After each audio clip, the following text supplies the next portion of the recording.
Hello बच्चों, let's read the question first. Let A vector equals to this and B vector equals to this and C vector equals to this. So find the numbers alpha, beta, gamma such that alpha A vector plus beta B vector plus gamma C vector equals to this. So key concept in this question is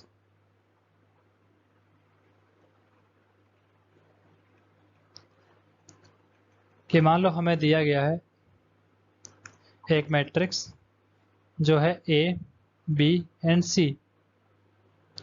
So this is equals to D, E and F. So इसे हम compare करने पे क्या होगा, A equals to D होगा, B equals to E होगा and C equals to F होगा। And यही कंसेप्ट हम इस क्वेश्चन में लगाएंगे अभी। सो इस क्वेश्चन में हमें गिवन है कि अल्फा बीटा गामा की वैल्यू फाउंड करनी है so that alpha into A vector 1 0 -3 plus beta into B vector 2 1 0 plus gamma into C vector 1 -1 1 equals to matrix -2 -5 and 6। Then अब इनको ऐड करेंगे तो यहाँ से आ जाएगा हमारे पास matrix alpha plus 2 beta plus gamma. Then second row आ जाएगी हमारे पास 0 plus beta minus gamma and third row आ जाएगी -3 alpha plus 0 plus gamma equals to -2 -5 and 6। Now हम इस टाइप से कंपेयर करेंगे तो ये हो जाएगा हमारे पास alpha plus 2 beta plus gamma equals to -2। ये होगी हमारी equation number first. Now second equation बनेगी हमारे पास beta minus gamma equals to -5। So यहाँ से बीटा की वैल्यू कितनी आ जाएगी -5 plus gamma. Now third equation आएगी -3 alpha plus gamma equals to 6।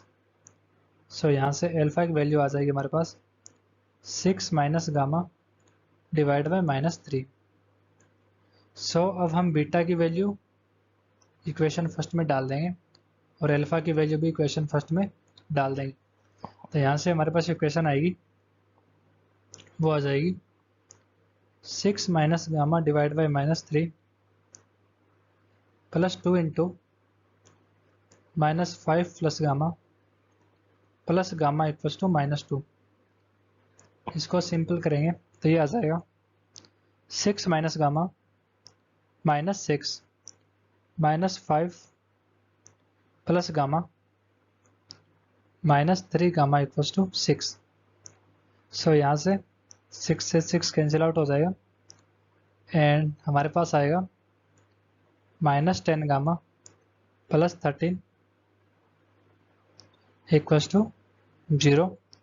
So gamma की वैल्यू यहाँ से आ जाएगी हमारे पास 3। सो हमारे पास गामा की वैल्यू आ गई तो हम क्या करेंगे बीटा की वैल्यू फाइंड आउट करेंगे। बीटा की वैल्यू होगी -5 plus gamma and gamma equals to 3 which is equals to -2। So beta equals to -2। Now alpha equals to 6 minus gamma divide by -3 which is equals to -1। So alpha equals to -1। So alpha equals to -1, beta equals to -2 and gamma equals to 3. Hope you will understand. Thank you.